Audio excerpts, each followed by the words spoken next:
Hello and welcome to the Columbia Daily Tribune's Courtside View basketball webcast. This is Tribune sports editor Joe Waljasper along with Tribune basketball beat writer Steve Valentik. Steve, the season now done for the Missouri Tigers. Let's look ahead a little bit. First of all, let's look at who is definitely leaving, who is maybe leaving, and kind of what is coming back. Well, obviously, Missouri's going to lose three seniors, and they're all valuable. Alex Oriaki, Lawrence Bowers, and Keon Bell, and I think it's realistic to say that those were three of their four best players. Who's maybe leaving? Phil Pressey, who's the other one of those four best players. I think he's got an interesting decision to stay or go with the NBA because I think he's got a pretty good shot to be at least a second-round pick if he goes. Maybe not a very good shot to be a first-round pick if he goes, but I'm not sure. He has a ton to gain by coming back.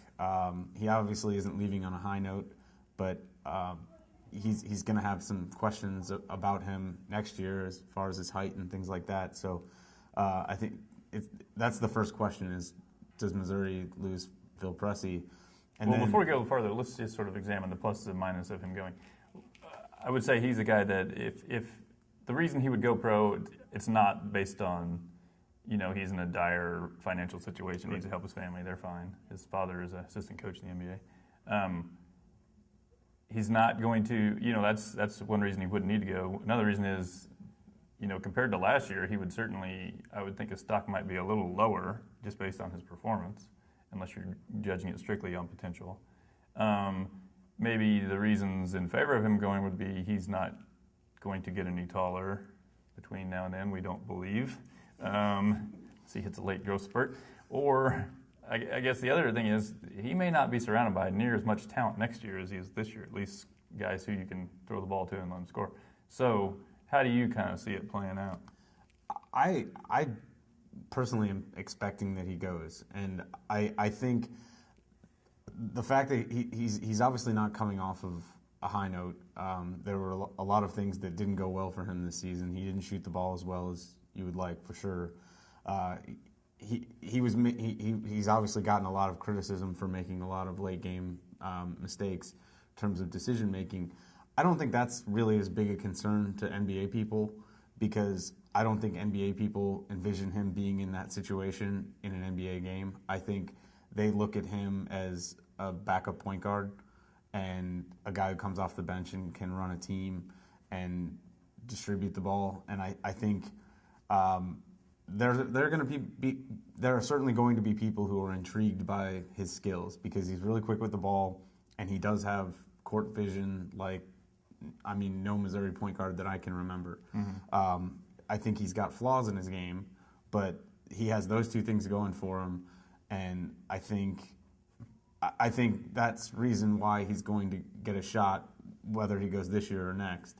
I'm not sure that, as you said, with the guys that they're losing, I'm not sure he's going to have as much talent around him next year. And I think while he'll probably have more help from a ball handling standpoint, which would benefit him, I think there's a lot of reasons why it wouldn't be a bad decision for him to go now. And just in terms of what people are saying about the draft classes, this year is considered good, better, and different as far as the strength of the draft class, because that can be a factor too. Well, I think this year's draft is perceived to be weaker. Most of that perception is based on what's at the top, which honestly might not matter to a guy like mm-hmm. Phil as much as some other people because he's not going to be a lottery pick. Mm-hmm. And I don't think he'd be a lottery pick a year from now. I think if he goes, he's looking at maybe sneaking into the end of the first round if a team really likes him or being a second-round pick. And I don't think there are a lot of point guard options, pure point guard options in this year's draft class, which could work in his favor. Okay, then let's look at what they might have coming back. Well, obviously, you start with the one starter who's definitely returning. That's Jabari Brown, who was certainly a productive scorer. I think he has work to do on his all-around game, but I think he's going to be an important piece for Missouri going forward. I think certainly Frank Haith would expect more from him in his second full college season. He's got to play some defense. Yeah, he's going to have to get better at the defensive end. He's also going to have to get better at putting the ball on the floor a little bit. Mm-hmm. Just adding to his offensive repertoire, because I think we saw him be an okay three-point shooter. He can be more consistent. But when he did drive the ball, it often ended in a charge, and he wasn't really a guy who drove and looked to pass. I think those are things that he can add to his game. But he's going to be a key piece, I think, from the guys in the rotation this year. Ernest Ross and Tony Criswell are also coming back, and they're both going to be seniors, and they're obviously going to play integral roles. I think Tony Criswell starts the year, for better or worse, as Missouri's top forward. They've got huge holes to fill along that front line. I mean, Alex Oriaki and Lawrence Bowers combined to average over 25 points and nearly 15 rebounds. It's a lot of productivity to replace. And Tony was, I thought, a pretty good third forward. But going from a guy who's averaging 6 points and 5 rebounds, or 5 points and 5 rebounds, to somebody who's approaching what Alex Oriaki did, averaging nearly 12 points and almost 9 rebounds, that's a big leap. And there's not a lot else around him in the front court. I think Ernest Ross is a guy who could end up in the starting lineup.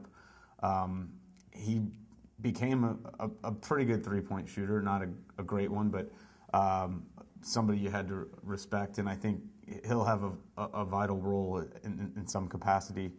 And then as far as other guys who were in the program this year, the most intriguing is, I think, Jordan Clarkson, a Tulsa transfer who was sitting out all year, averaged 16 points a game as a sophomore, and I think he's, whether Phil's here or not, he's going to be a huge part of their backcourt. They had that 4-person freshman class that didn't amount to a whole lot. I don't know. I would assume that it might, Dominic Bull barely played at all. Oddly played in the last game, but until then I think he only played 14 minutes. He seems like a kind of guy that might be gently suggested that he would have more opportunities elsewhere.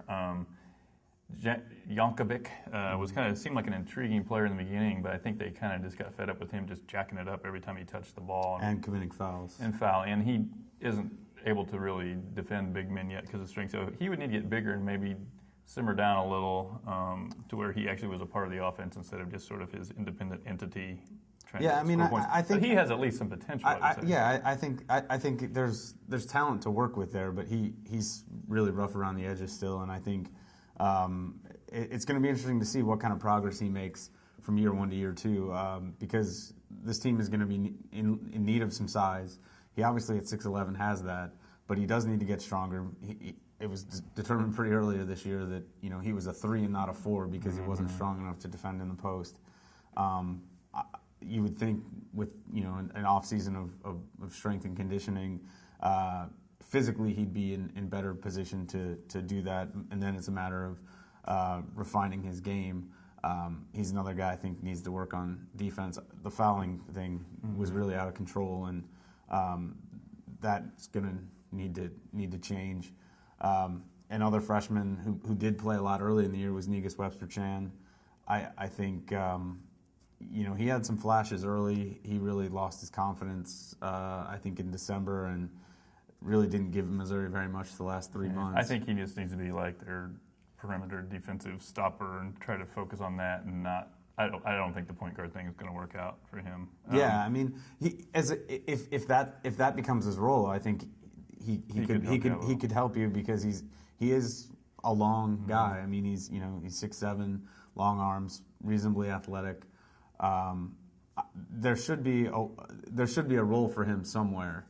I don't think it's as a lead guard. I'm not sure if it's even as a starting guard, because I'm not sure how good a shooter he really is. But he's gonna find minutes somewhere, I would think. Maybe in a best case scenario, Rosberg takes kind of the Steve Moore career path, and plays a little bit here and there, and is kind of a decent role player. And then maybe by the senior year, is someone that can help you out quite a bit. I think that's true. And just in terms of maybe the reputation of recruits coming in, do you think there's some guys there that, in theory at least, will be able to help them out?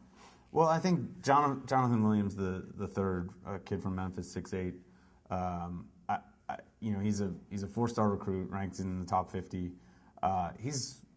We have every reason to think at some point he's going to be a good player, but I'm not sure he's going to be an impact player as a true freshman. I think they may need him to be, though, because like you said, their front court is going to be. Yeah, I mean, he's going to get an opportunity to play, but he's only about 205 pounds right now, which is pretty thin to be playing against. I mean, we saw some big guys in the SEC.